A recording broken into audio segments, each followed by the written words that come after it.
بسم اللہ الرحمن الرحیم۔ گفتگو نیت کے متعلق چل رہی تھی۔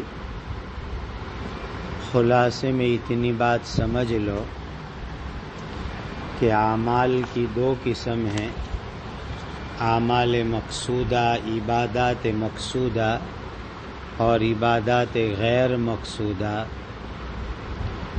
جتنے بھی اعمال مقصودہ ہے، عبادات مقصودہ ہے، وہ بالاتفاق حدیث شریف میں داخل ہے، احناف کے یہاں بھی، شوافی کے یہاں بھی۔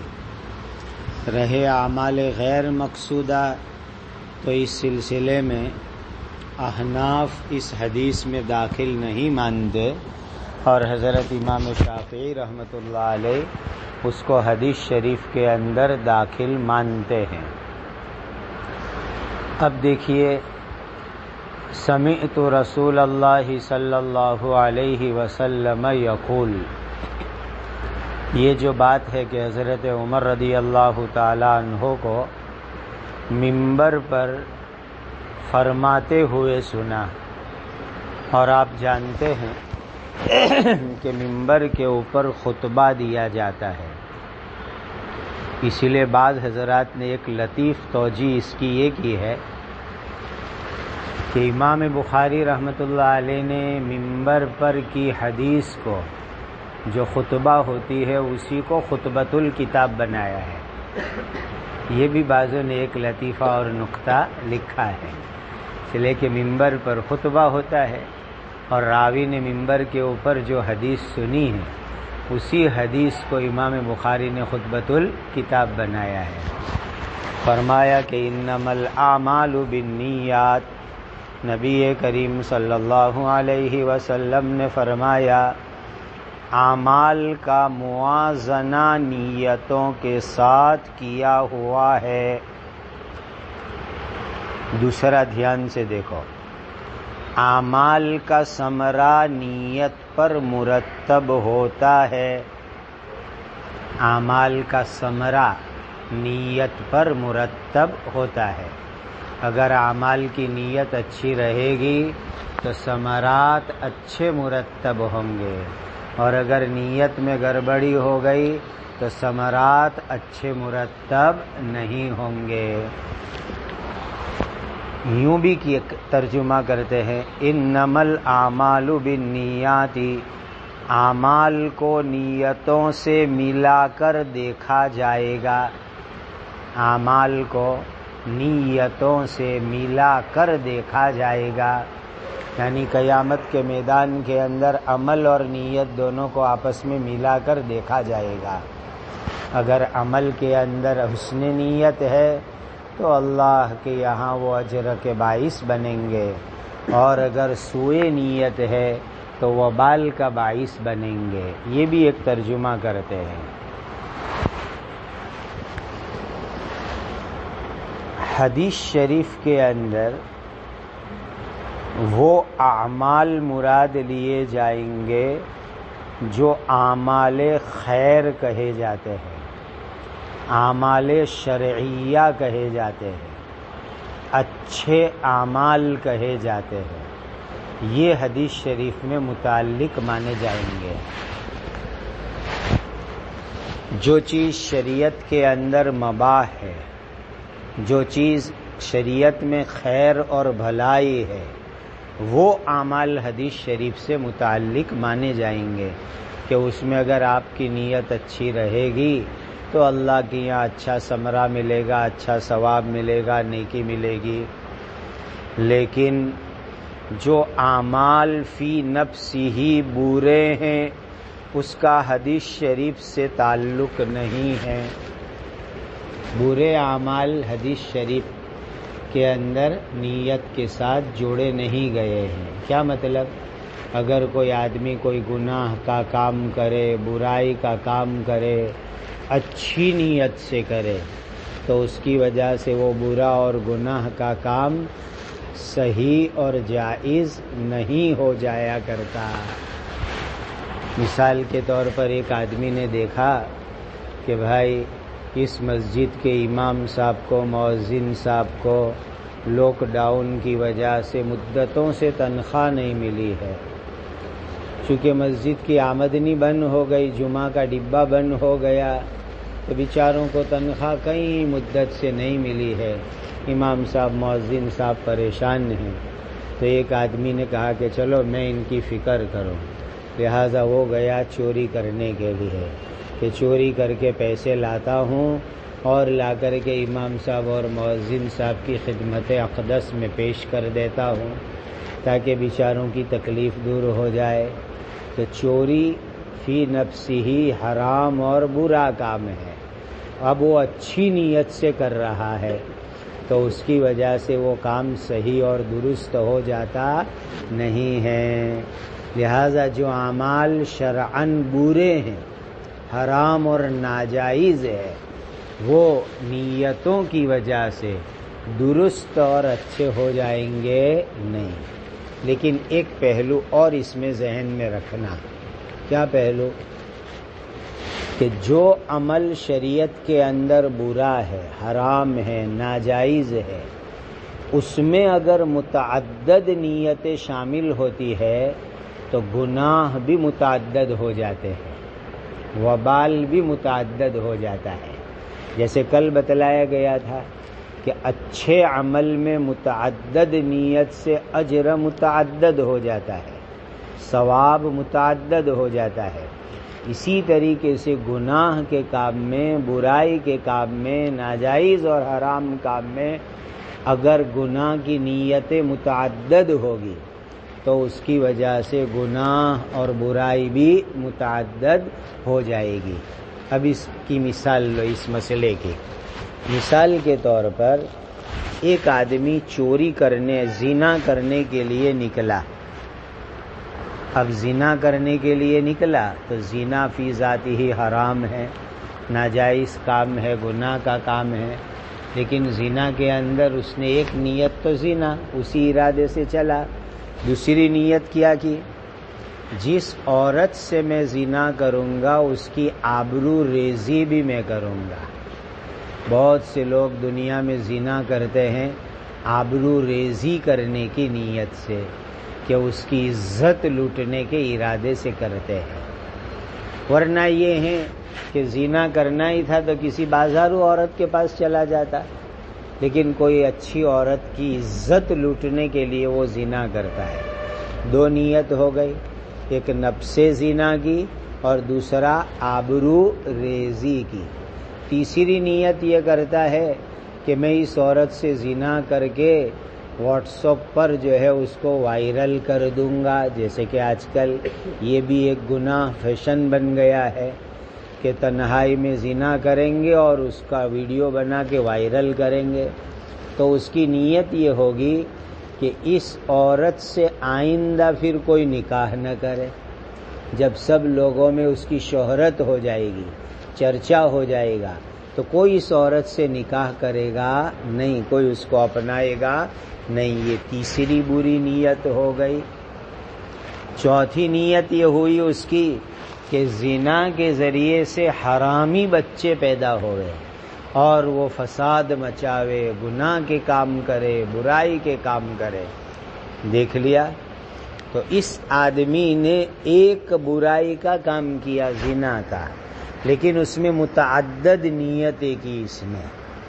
تو اس متعدد نیتوں کے کرنے کی وجہ سے وبال اور گناہ میں بھی تعدد آ جائے گا۔ اب اس آدمی کو زنا کا بھی گناہ، آبرو ریزی کا بھی گناہ، تشہیر اور فسق، فجور کا گناہ، اور ساتھ ساتھ کے اندر اس عورت کے لیے یہ جذبہ کہ آئندہ اب اس سے کوئی نکاح نہ کرے، ایسی رہے وہ، اور حرامی اولاد پیدا ہو اور معاشرے میں حرام بچے عام ہو۔ کتنی ساری غلط نیتیں شامل ہو گئی۔ لہذا برا عمل اگر کوئی آدمی اپنی نااہلی سے کرتا ہے تو اس کو متعدد نیتوں سے بچانا چاہیے، چونکہ متعدد نیات اس میں جب شامل ہوگی تو وبال اور گناہ بھی اس کے اندر متعدد ہو جائیں گے۔ تو فرمائے کہ انما الاعمال بالنیات وانما لامرئ ما نوى۔ اب کیا بحث ہے؟ یہ تو نیت کی تفصیلات ہو چکی ہے۔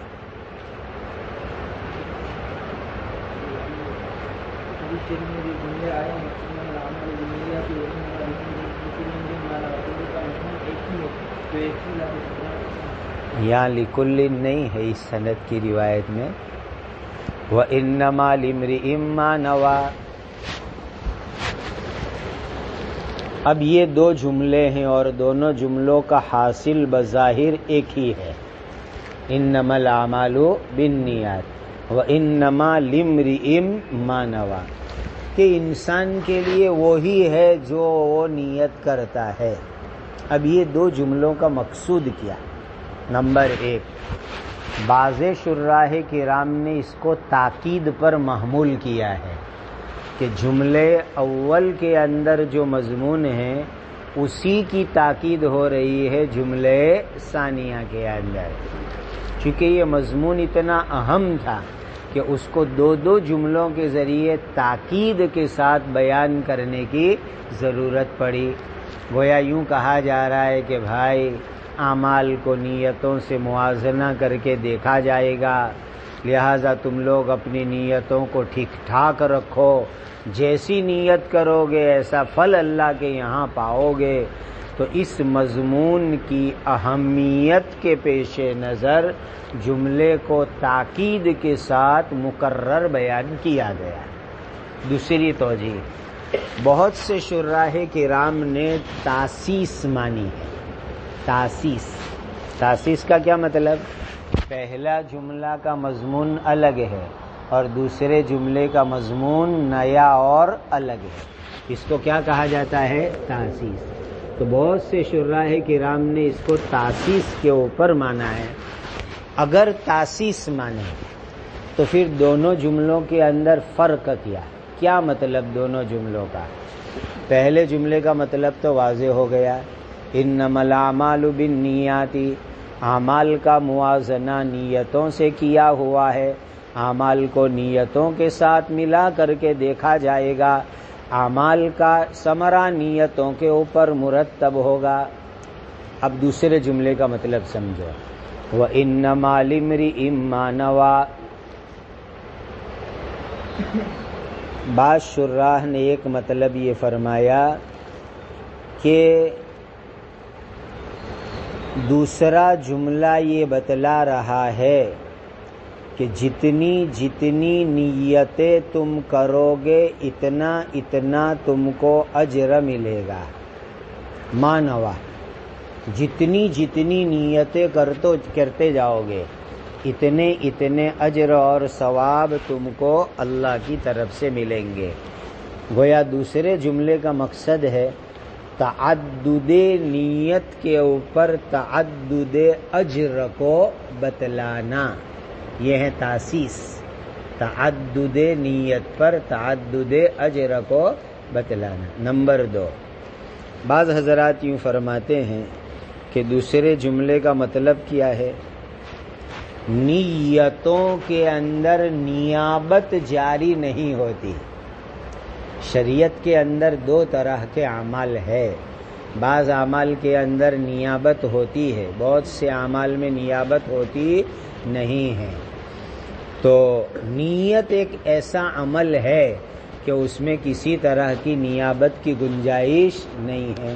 تو وَإِنَّمَا لِامْرِئٍ مَّا نَوَىٰ، اس دوسرے جملے سے یہ بتلانا ہے کہ انسان جو خود نیت کرے وہی معتبر، اس کی طرف سے کوئی دوسرا آدمی نیت کرے تو اس نیت کا اعتبار نہیں ہوگا کہ بھائی دیکھ میں مسجد میں آ رہا ہوں، تو میری نیت کر کے رکھنا کہ میں ظہر کی فرض پڑھنے آ رہا ہوں، میں تو آ کے ڈائریکٹ اللہ اکبر کہہ کے جڑ جاؤں گا، تو پہلے جا رہا ہے نا، میری بھی نیت تو کر کے رکھنا۔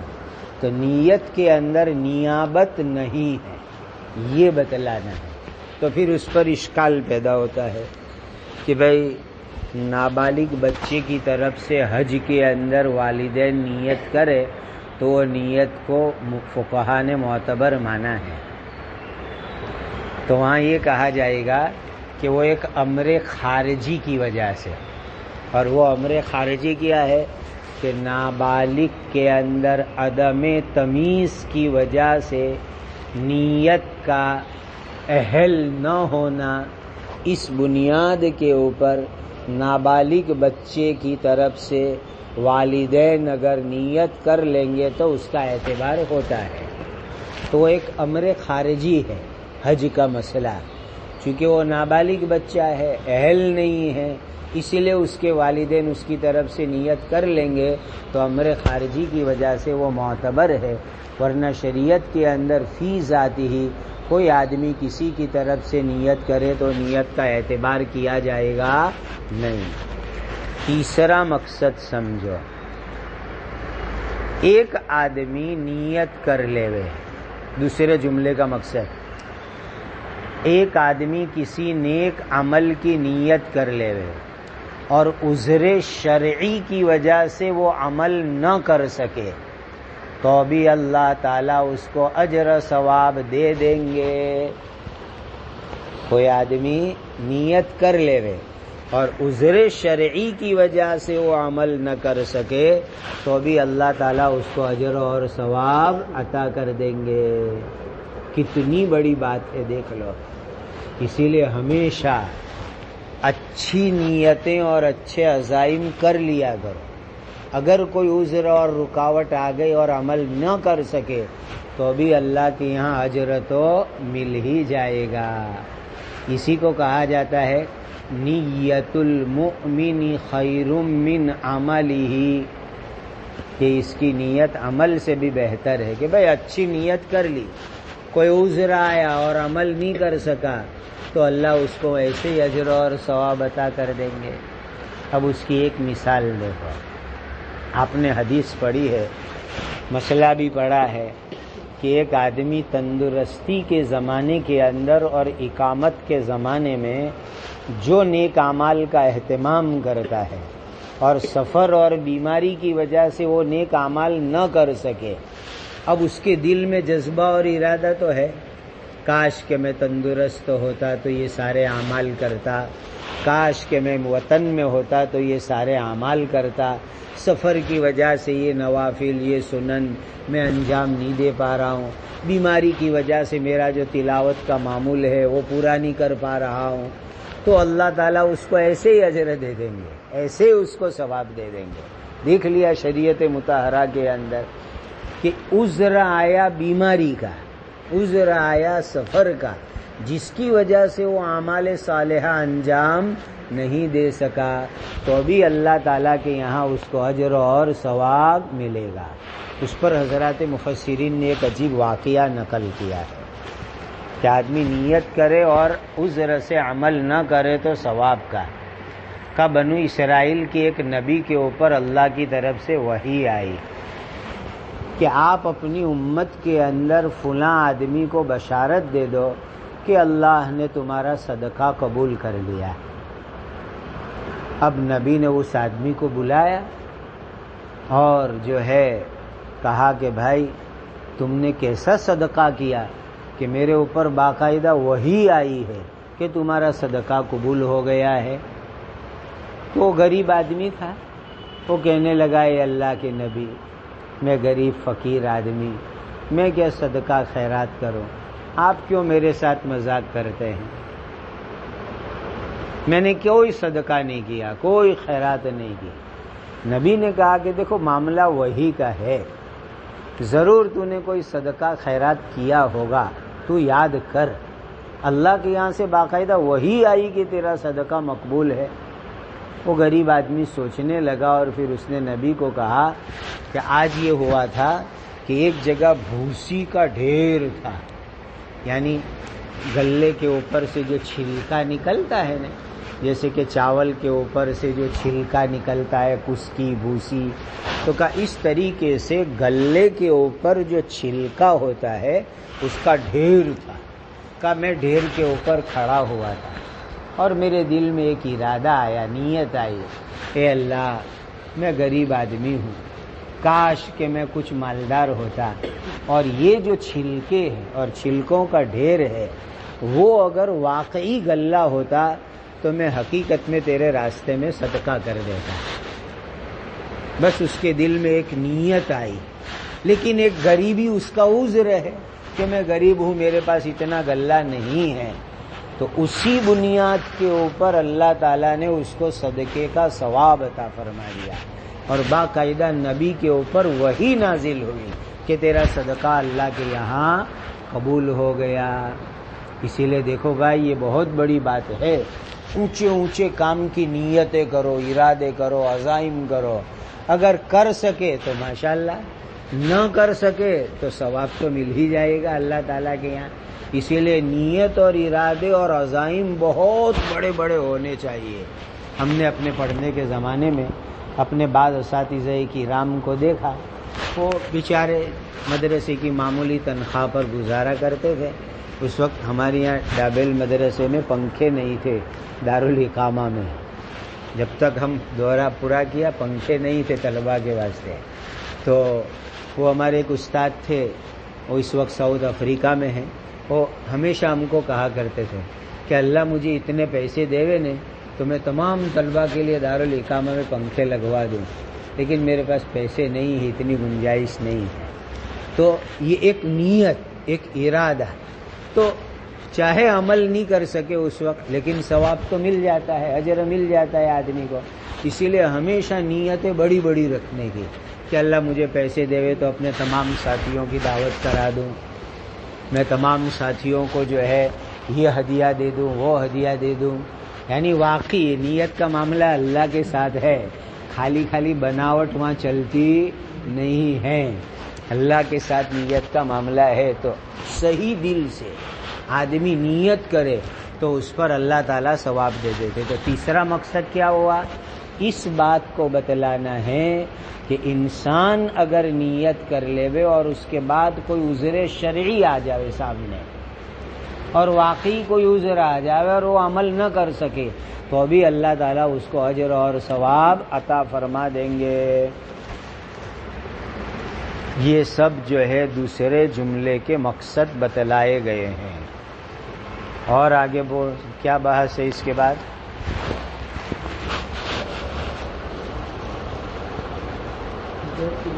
ہاں، فمن کانت ہجرتہ الی دنیا یصیبھا، جو آدمی کی ہجرت دنیا کمائی کے لیے ہوگی تو وہ دنیا کو حاصل کر لے گا.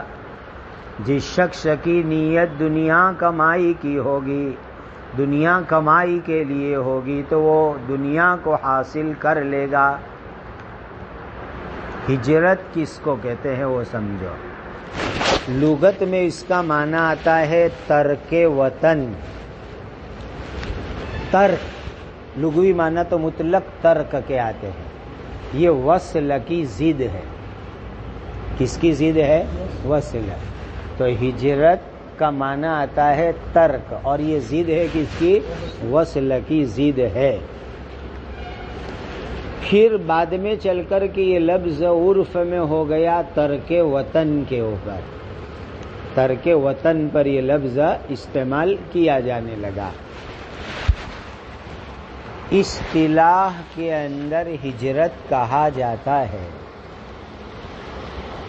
ایک ملک سے دوسرے ملک کی طرف، ایک شہر سے دوسرے شہر کی طرف، ایک علاقے سے دوسرے علاقے کی طرف، ایک بستی سے دوسری بستی کی طرف اللہ کو راضی کرنے کے لیے چلا جانا، اس کو ہجرت کہا جاتا ہے.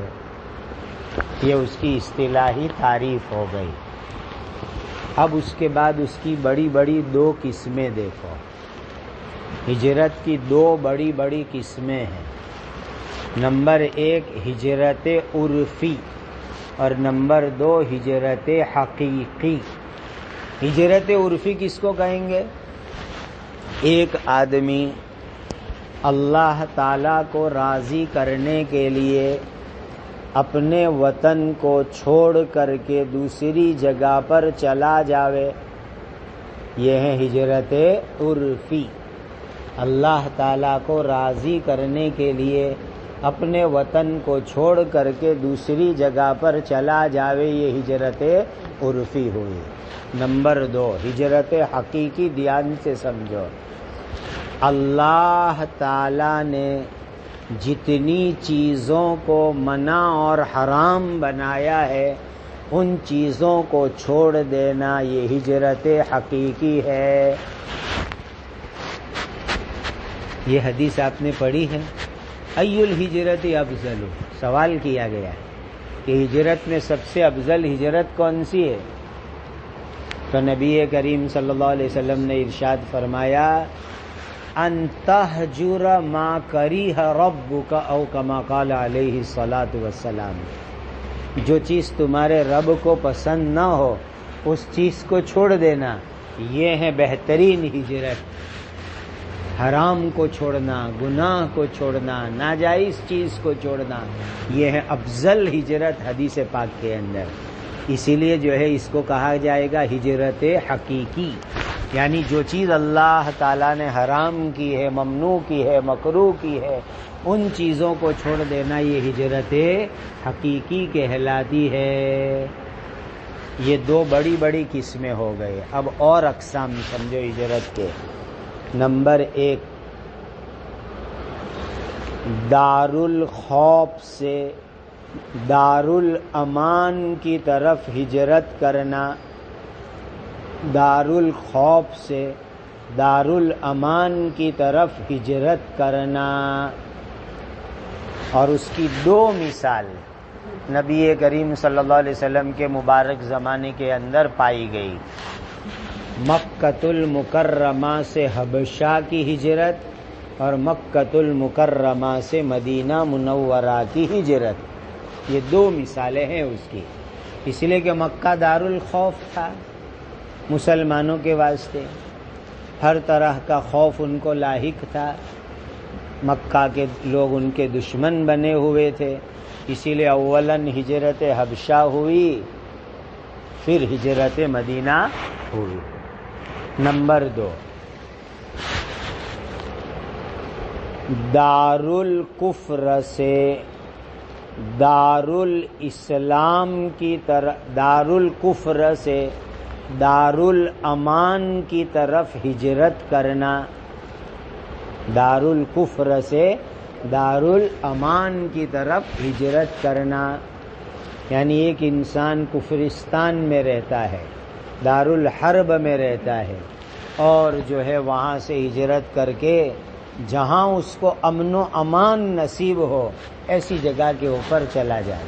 اب جہاں امن و امان نصیب ہو اس کا دار الاسلام ہونا ضروری نہیں، بہت سے ممالک ایسے ہوتے ہیں وہ دار الاسلام نہیں ہے لیکن دار الامان ہے، وہاں کوئی آدمی ہجرت کر کے چلا جاوے، جیسے کہ ہمارے ملک بھارت کو دار الامان قرار دیا ہے فقہائے کرام نے، تو کوئی آدمی دار الکفر سے ہجرت کر کے چلا جاوے کہاں پر؟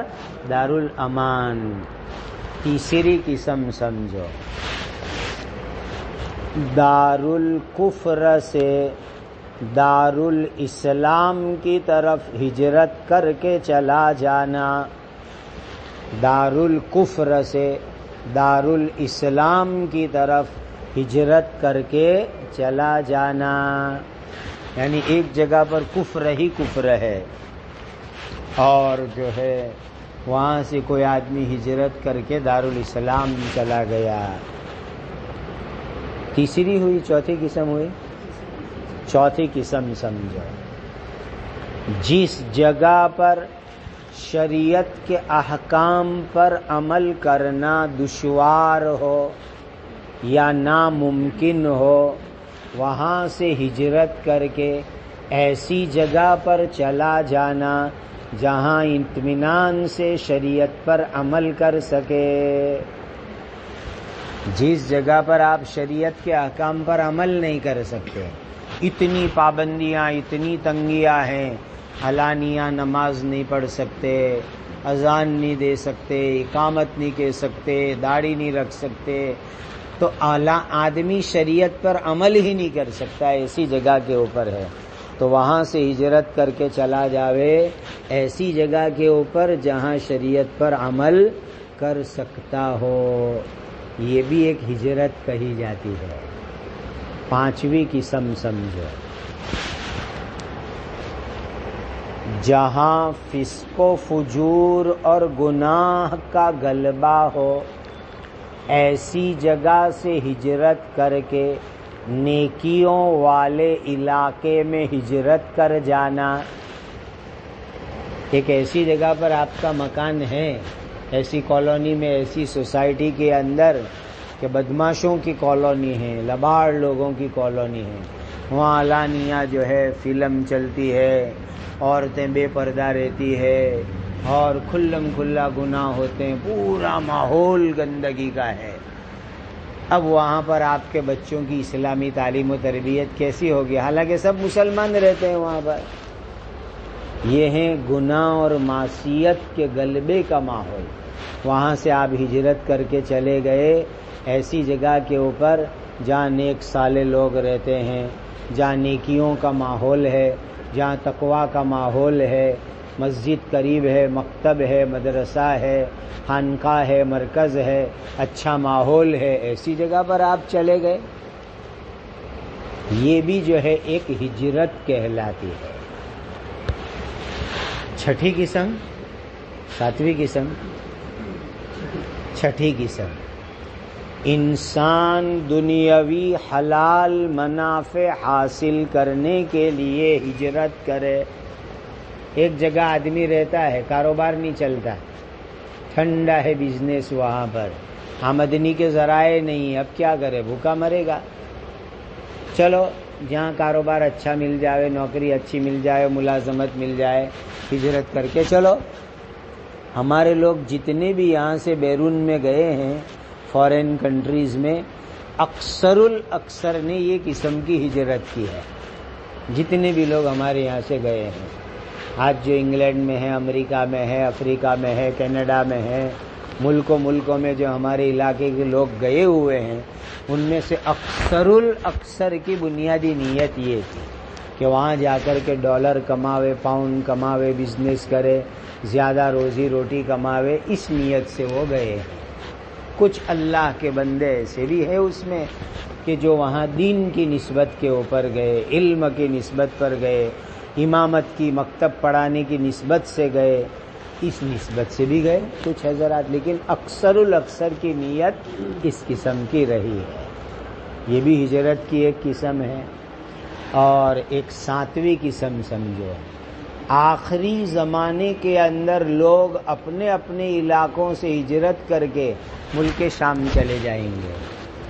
مشکات میں آپ نے روایت پڑھی تھی نا، حضرت عبداللہ ابن سلام والی، انہوں نے نبی کریم صلی اللہ علیہ وسلم کو 3 قیامت کی بڑی بڑی نشانیوں کے بارے میں سوال کیا تھا۔ اس روایت میں یہ ہے نا کہ لوگ مشرق سے مغرب کی طرف جمع کر دیے جائیں گے، تو دنیا بھر سے لوگ ملک شام میں جمع ہوں گے ہجرت کر کے۔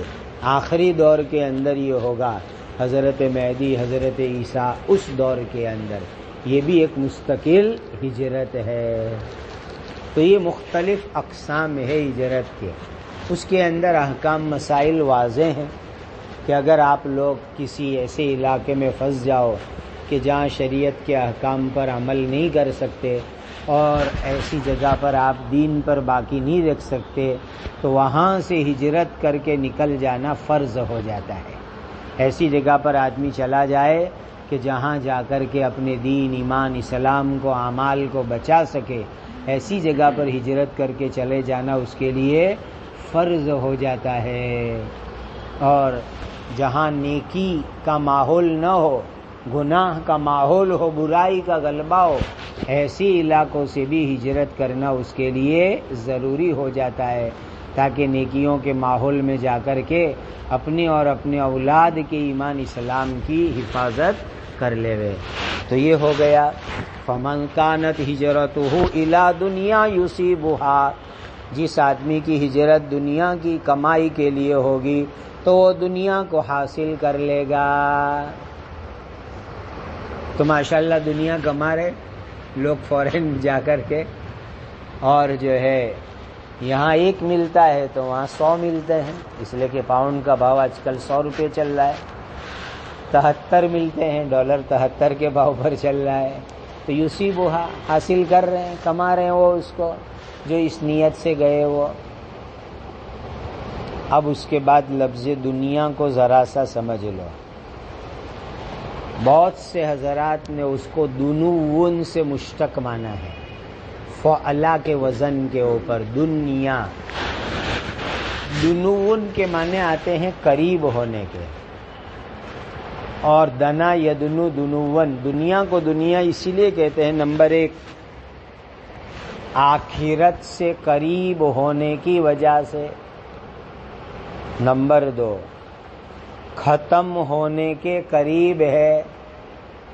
مشکوٰۃ شریف میں آپ نے روایت پڑھی نا کہ نبی کریم صلی اللہ علیہ وسلم کو پوچھا گیا قیامت وہ میرے پیچھے آ رہی ہے، حضور نے فرمایا وَأَنَا وَالسَّاعَةُ كَهَاتَيْنِ، اس طرح 2 انگلی ملا کر کے بھی آپ صلی اللہ علیہ وسلم نے ارشاد فرمایا۔ اور معراج کی رات میں آپ نے دنیا کو بڈھی دیکھی تھی تو وہ فنا ہونے کے قریب ہے، اور ہر انسان کے اعتبار سے تو اس کی موت من مات فقط قامت قیامت ہو، اس اعتبار سے تو قریب ہی ہے، قریب تر ہی ہے ہر ایک کے اعتبار سے۔ 60 70 80 سال کی زندگی کی حیثیت کیا؟ نمبر 3 بعض حضرات نے اس کو دناءتن سے مشتق مانا ہے، جس کے معنی آتے ہیں کمینہ ہونے کے، اور دنیا بڑی کمینی اور گھٹیا ہے، کسی سے اس نے وفاداری کی نہیں ہے، ہر ایک سے بے وفائی کرتی ہے۔ اور چوتھا معنی یہ ہے کہ آخرت کے مقابلے کے اندر دنیا بڑی گھٹیا اور بڑی کمینی ہے۔ یہ ہو گئی لفظ دنیا۔ اب اس کے بعد کیا موضوع ہے؟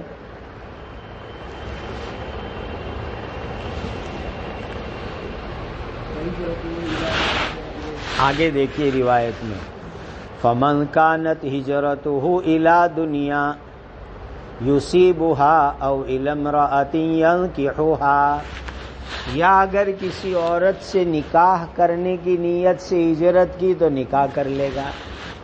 یہ ہو گیا شان ورود سے منطبق جملہ۔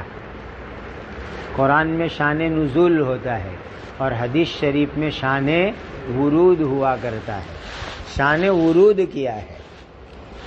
شان ورود کے سلسلے کے اندر ایک روایت یہ ہے جس کو امام طبرانی رحمۃ اللہ علیہ نے معجم کبیر کے اندر نقل کیا ہے، حدیث نمبر 8540 معجم کبیر کے اندر امام طبرانی نے نقل کیا ہے، رجالہ ثقات، سند صحیح سے۔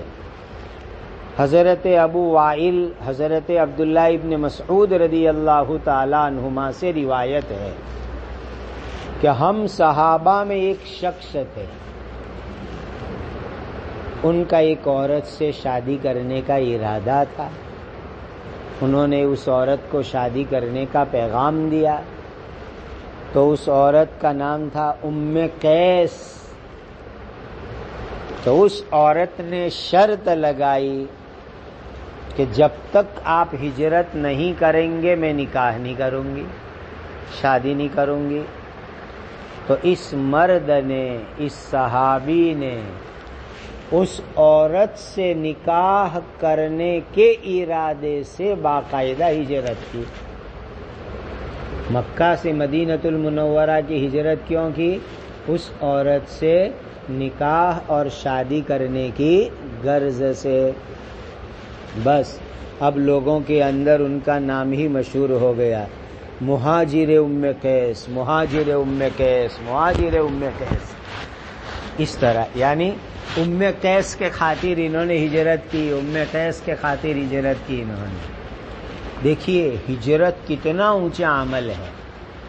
فَإِنَّ الْهِجْرَةَ تَهْدِمُ مَا كَانَ قَبْلَهُ، ہجرت سے پہلے والے گناہ اللہ تعالیٰ معاف کر دیتے ہجرت کی برکت سے۔ اتنا مبارک عمل ہے، قرآن کی آیتوں میں ہجرت کے فضائل وارد ہوئے ہیں۔ وَمَن يُهَاجِرْ فِي سَبِيلِ اللَّهِ يَجِدْ فِي الْأَرْضِ مُرَاغَمًا كَثِيرًا وَسَعًا، ہجرت کرنے والوں کے لیے فضائل باقاعدہ قرآن حدیث میں وارد ہوئے۔ لیکن ہجرت کیا نکاح اور شادی کی غرض سے. ایک غرض صحیح تھی، فاسد نہیں تھی. نکاح کرنا کوئی غرض فاسد نہیں ہے کہ بھئی اپنی آدمی اپنی ضرورت پوری کرے، لیکن ہجرت کا مقصد جو ہونا چاہیے اللہ و رسولہ وہ اس میں فوت ہو گیا. اسی لیے ہجرت کا عمل تو وجود میں آیا، ہجرت تو ہو گئی، ام قیس سے نکاح بھی ہو گیا، بیوی بھی مل گئی، لیکن نفس ہجرت کے اوپر جو اجر اور ثواب ہونا چاہیے وہ ان کو ملا نہیں، اجر سے محروم رہے گا وہ آدمی. تو یہ ہے او امرأۃ ینکحها، اگر کسی عورت سے نکاح کرنے کی نیت سے ہجرت کی تو نکاح ہو جائے گا، عورت بھی مل جائے گی. اب ہمارے یہاں سے جو لوگ بیرون جاتے ہیں نا، اس میں سے ایک بہت بڑے طبقے کی نیت نکاح بھی ہوا کرتی ہے، لڑکیوں کی بھی اور لڑکوں کی بھی، کہ بہت سے لوگوں کو اپنے یہاں کی جو پاسپورٹ ہے نا، انڈین پاسپورٹ، وہ کالے رنگ کی ہوتی ہے، اس کا ٹائٹل پٹھا کالے رنگ کا، اور اس پر 3 شیر کا لوگو بنا ہوتا ہے. تو وہ پاسپورٹ بہت سو کو پسند نہیں ہے، ان کو ہرے کلر کی، لال کلر کی ایسی پاسپورٹیں پسند ہیں. لہذا کوئی ایسے کلر کی پاسپورٹ والی آ گئی، چاہے وہ بچوں کی ماں ہو، بڈھی ہو، اور تو بھی لوگ شادی کرنے کے لیے تیار ہو جایا کرتے ہیں.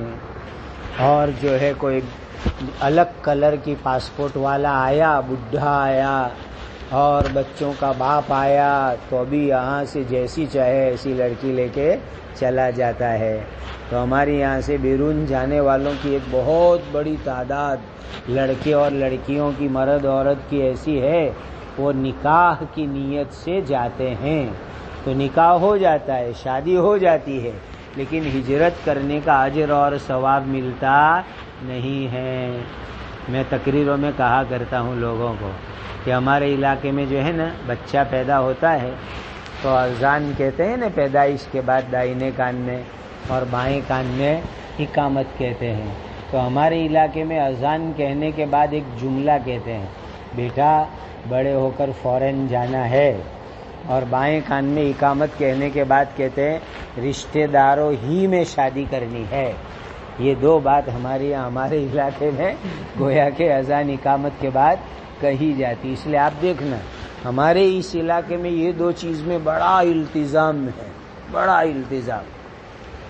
جو طلبہ مدرسے میں پڑھتے بھی ہیں نا ہمارے علاقے کے، وہ عربی سوم میں آتے ہیں نا، تب سے ہی دعا چالو، اللہ میں دورے میں آؤں وہاں تک تو میرا رشتہ ہو جاوے.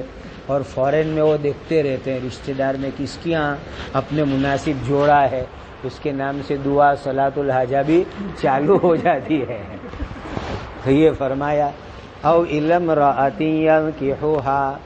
اور ابھی یہ زمانے میں اس کا ایک فتنہ نیا ہے، فیس بک کے ذریعے سے رشتے، نیٹ کے ذریعے رشتے.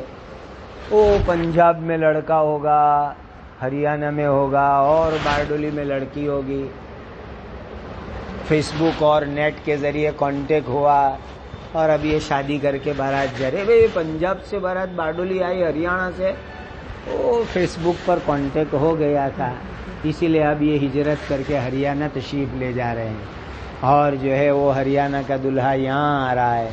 بس نکاح تو ہو جائے گا، لیکن اس کو جو اجر اور ثواب ہونا چاہیے ہجرت کا، ترک وطن کا، وہ ملے گا نہیں. تو فرمایا فَهِجْرَتُهُ إِلَى مَا هَاجَرَ إِلَيْهِ. جس نیت سے، جس جذبے سے، جس ارادے سے اس نے نیت کی ہے، جس مقصد کو سامنے رکھ کر کے ہجرت کی ہے، اس کے مطابق اللہ کے یہاں معاملہ ہوتا ہے. دنیا کمائی کے لیے دنیا ملے گی، عورت حاصل کرنے کے لیے عورت ملے گی، اور جو ہے حلال تجارت کے لیے وہ ملے گی، لیکن اجر اور ثواب اس کو اسی وقت ملے گا جب اللہ اور رسول کے لیے ہجرت ہو. اب دیکھو یہ روایت جیسا کہ آپ کو بتلایا گیا تھا بخاری شریف میں 7 جگہوں پر آئی ہے. سب سے پہلے یہ روایت ہے 54 نمبر کے اوپر، دیکھیے قریب ترین جو ہے آ رہی ہے 54 نمبر کے اوپر. دیکھیے کھولو 54 نمبر کی حدیث. دیکھو وہاں پر کیا ہے. حدیث شریف کے جملے دیکھو آخر کے اندر. فَمَنْ كَانَتْ هِجْرَتُهُ إِلَى اللَّهِ وَرَسُولِهِ فَهِجْرَتُهُ إِلَى اللَّهِ وَرَسُولِهِ وَمَنْ كَانَتْ هِجْرَتُهُ لِدُنْيَا يُصِيبُهَا أَوْ امْرَأَةٍ يَتَزَوَّجُهَا فَهِجْرَتُهُ إِلَى مَا هَاجَرَ إِلَيْهِ. دیکھ لیا. تب اب یہ توجیہ جو یہاں اس وقت بتلائی جا رہی وہاں کتاب الایمان میں پھر تکرار نہیں ہوگا. سمجھ لو وہاں کیا ہے جملہ. پہلا جملہ دیکھو فَمَنْ كَانَتْ هِجْرَتُهُ إِلَى اللَّهِ وَرَسُولِهِ برابر. پھر تکرار ہوئی فَهِجْرَتُهُ إِلَى اللَّهِ وَرَسُولِهِ برابر. اب آگے کیا فرمایا وَمَنْ كَانَتْ هِجْرَتُهُ لِدُنْيَا يُصِيبُهَا أَوْ امْرَأَةٍ يَتَزَوَّجُهَا برابر. لیکن آخری جملہ کیا آیا جو یہاں ہے فَهِجْرَتُهُ إِلَى مَا هَاجَرَ إِلَيْهِ. یعنی جہاں اللہ اور رسول کی طرف ہجرت کا بیان ہے وہاں دونوں جملوں کے اندر اللہ اور رسول صراحتاً ہے. دونوں جملوں میں اللہ اور رسول کیا ہے صراحتاً ہے. اور جہاں دنیا اور عورت کی طرف ہجرت کا تذکرہ ہے وہاں پہلے جملے میں اس میں صریح ہے اور دوسرے جملے میں اس میں ضمیر آیا. دیکھ لیا وَمَنْ كَانَتْ هِجْرَتُهُ لِدُنْيَا يُصِيبُهَا أَوْ امْرَأَةٍ يَتَزَوَّجُهَا. پہلے میں آیا دنیا اور امرأہ برابر. اور دوسرے جملے میں جب آیا فَهِجْرَتُهُ إِلَى مَا هَاجَرَ إِلَيْهِ وہاں ضمیر آ گئے صراحت نہیں آئی. کیوں ایسا ہوا اس کی حکمت سمجھ لو اچھی طریقے سے. اللہ اور رسول کی طرف جب ضمیر لوٹ رہی تھی تو یہ مرجع ہی اتنا پیارا ہے, اتنا عظمت والا ہے, اتنا متبرک ہے کہ اس کو ضمیر کے بجائے اس میں ظاہر لانا ہی بڑی فضیلت اور برکت کی چیز ہے. کیونکہ نام ہے اللہ کا, نام ہے اللہ کے رسول کا. اس کو ضمیر, آدمی ضمیر کیوں لاتا ہے؟ ابھی اس میں ظاہر آ گیا تھا, پھر اب بولنا بار بار کیوں بولے؟ بولنا بھاری پڑتا ہے آدمی کو. ایک مرتبہ اس میں ظاہر میں کوئی چیز آ گئی تو بار بار اس کا اعادہ نہ کرنا پڑے اور بولنا متکرر بھاری نہ پڑے, اس لیے ضمیر لائی جاتی ہے. لیکن یہاں پر تو جو مرجع بن رہا ہے, جو مقرر آ رہا ہے وہ کیا ہے؟ اللہ اور رسول کا نام. اور وہ ہے اتنا پیارا, اتنا لذیذ, اتنا برکت والا, اتنا نورانیت والا کہ اس کو ضمیر میں ذکر کرنے کے بجائے ظاہر میں ذکر کرنے میں ہی بڑی خیر ہے. خیر ہے, بھلائی ہے, لذت ہے, برکت ہے, لطف ہے, مزہ ہے. حضرت مولانا محمد احمد صاحب پرتاپ گڑھی رحمۃ اللہ علیہ کا شعر ہے نا, جب سے زباں پہ ان کا نام آنے لگا تب سے دنیا ہی میں جنت کا مزہ آنے لگا. یعنی جب سے زبان پر اللہ کا نام آنے لگا دنیا ہی میں جنت کا مزہ. تو یہ مرجع لانے کی چیز نہیں ہے, یہ تو اس میں ظاہر لانے کی چیز ہے. کیونکہ اللہ اور رسول کا نام ہے اسی لیے جو ہے اس کو لذت کے لیے, برکت کے لیے اور حصول فائدے کے لیے اور اللہ رسول کے نام کے پیار اور محبت کے خاطر اس کو جو ہے ظاہراً ذکر کیا گیا. اسی لیے کہ انسان کی سب سے زیادہ محبت ہے اللہ سے. والذین آمنوا اشد حبا للہ. اور دوسرے نمبر پر نبی کریم صلی اللہ علیہ وسلم سے لا یؤمن احدکم حتی اکون احب الیہ من والدہ وولدہ والناس اجمعین. تو جو محبوب چیز ہوتی ہے اس کا تذکرہ بھی محبوب ہوتا ہے اور آدمی محبوب کا تذکرہ زبان پر بار بار لاتا ہے. اسی لیے وہاں پر جو ہے ظاہر آیا, ضمیر نہیں آیا. سمجھ گئے بات کو اچھی طریقے سے.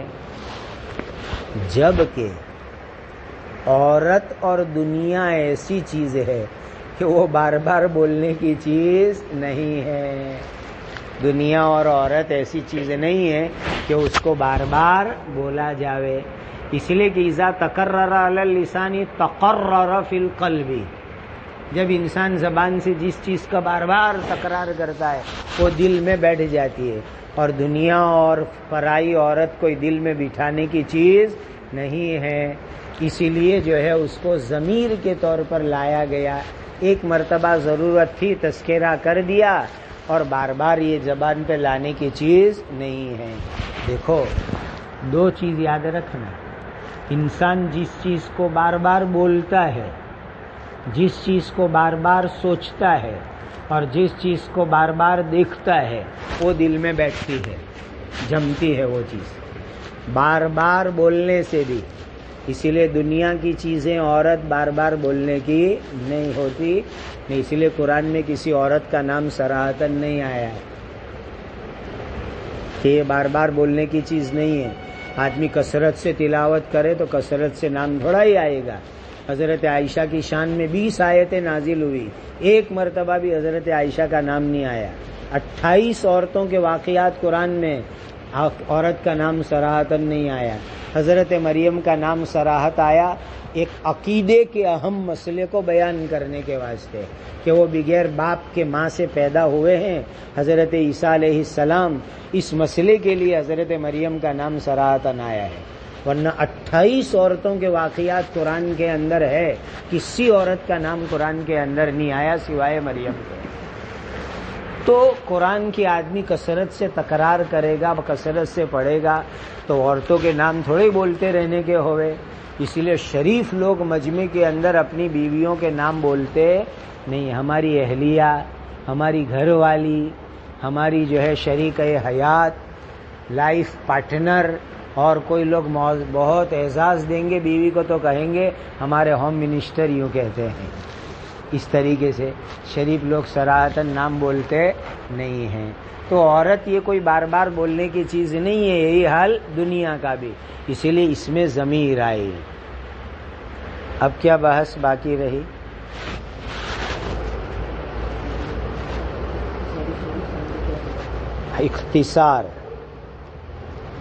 اختصار کیوں؟ امام بخاری رحمۃ اللہ علیہ نے 7 جگہ روایت نقل کی، ابھی پہلا موقع آپ کو بتلا دیا، وہاں پر لمبا جملہ، لمبی پوری روایت ذکر کی، اور یہاں دیکھو کہ ایک دم اختصار کے ساتھ ذکر کیا۔ حدیث نمبر 54، حدیث نمبر 2529، حدیث نمبر 3898، حدیث نمبر 5070، حدیث نمبر 6679، حدیث نمبر 6953، کئی جگہوں پر یہ روایت آئی اور تفصیلی روایت آئی اور شروع میں اختصار کر دیا،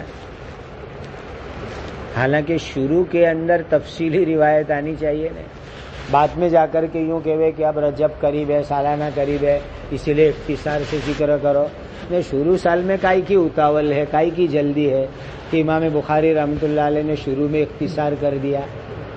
سوال پیدا ہوتا ہے نا، اس کے جوابات سمجھو۔ نمبر 1، پہلا جواب بہت پکا نہیں ہے لیکن یہ بھی ایک جواب دیا ہے کہ آپ کے استاد محترم امام حمیدی رحمۃ اللہ علیہ نے آپ کو اس طریقے سے مختصر یہ روایت سنائی تھی، یہ بھی ایک جواب اس کا دیا گیا ہے، چونکہ امام بخاری رحمۃ اللہ علیہ نے یہ حدیث کس سے نقل کی؟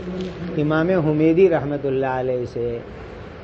یہ بھی ایک جواب دیا گیا ہے کہ استاد محترم نے ایک موقع پر اختصار سے ہی روایت سنائی، اسی لیے انہوں نے بھی اختصار سے نقل کر دی۔ نمبر 2، دوسرا جواب سمجھو، اس حدیث شریف کو شروع کتاب کے اندر ذکر کرنے کا مقصد بس ایک ہے، نیت کا استحضار کرا دینا، معلمین کو، متعلمین کو، پڑھنے والوں کو، پڑھانے والوں کو، سب کو نیت کا استحضار کرا دینا مقصود ہے، نفس روایت سنانا یا نیت کے احکام اور مسائل کو بتلانا یہ کوئی مقصود بھی ذات چیز نہیں ہے، صرف نیت کا استحضار کرانا مقصود تھا، اسی لیے جتنے جملوں سے نیت کا استحضار ہو جاتا تھا اتنے جملے امام بخاری رحمۃ اللہ علیہ نے نقل فرمائے، باقی جملے حذف کر دیے۔ سمجھ میں آیا دوسرا جواب؟ تیسرا جواب سمجھو، دراصل ایک مسئلہ ہے، وہ مسئلہ کیا ہے وہ سمجھو کہ حدیث کے الفاظ، حدیث شریف کو مختصر کرنا جائز ہے کہ نہیں ہے، یہ ایک مسئلہ ہے۔ حدیث شریف کا اختصار، جیسے کہ آج کل بہت سے لوگ کہتے ہیں نا بھائی مختصراً میں روایت پیش کر دیتا ہوں آپ کو، باقی روایت تو بہت لمبی ہے، اختصاراً میں مضمون ذکر کر دیتا ہوں ورنہ مضمون تو بہت لمبا ہے۔ تو یہ ایک مسئلہ ہے کہ حدیث شریف میں اختصار جائز ہے کہ نہیں ہے۔ حضرات محدثین، ائمہ اصول حدیث کے درمیان میں یہ مختلفی مسئلہ ہے۔ حضرت امام بخاری رحمۃ اللہ علیہ کا رجحان یہ ہے کہ حدیث شریف میں اختصار کرنا جائز ہے، تو انہوں نے اول حدیث کے ذریعے اپنے مسلک کی طرف اشارہ کر دیا ہے کہ میرا مسلک اور میرا موقف یہ ہے کہ میں حدیث شریف کے مضمون کے اندر اختصار کا قائل ہوں، اس کی طرف اشارہ کر دیا۔ اب یہ ایک مستقل بحث ہے کہ بھئی اختصار کے لیے کیا کیا شرائط ہے، کیا کیا حدود ہیں، وہ اصول حدیث کی بحث ہے کہ چند شرائط ہے، ایسے نہیں کہ آدمی الٹ تب اختصار کر ڈالے۔ بہرحال حضرت امام بخاری رحمۃ اللہ علیہ کا مسلک ہے کہ حدیث شریف کے اندر اختصار جائز ہے۔ اپنے رجحان اور اپنے مسلک کو بتلانے کے لیے آپ نے شروع حدیث ہی سے ایسا طرز اپنایا کہ اس سے مسلک واضح ہو جائے۔ سمجھ میں آ گئی بات؟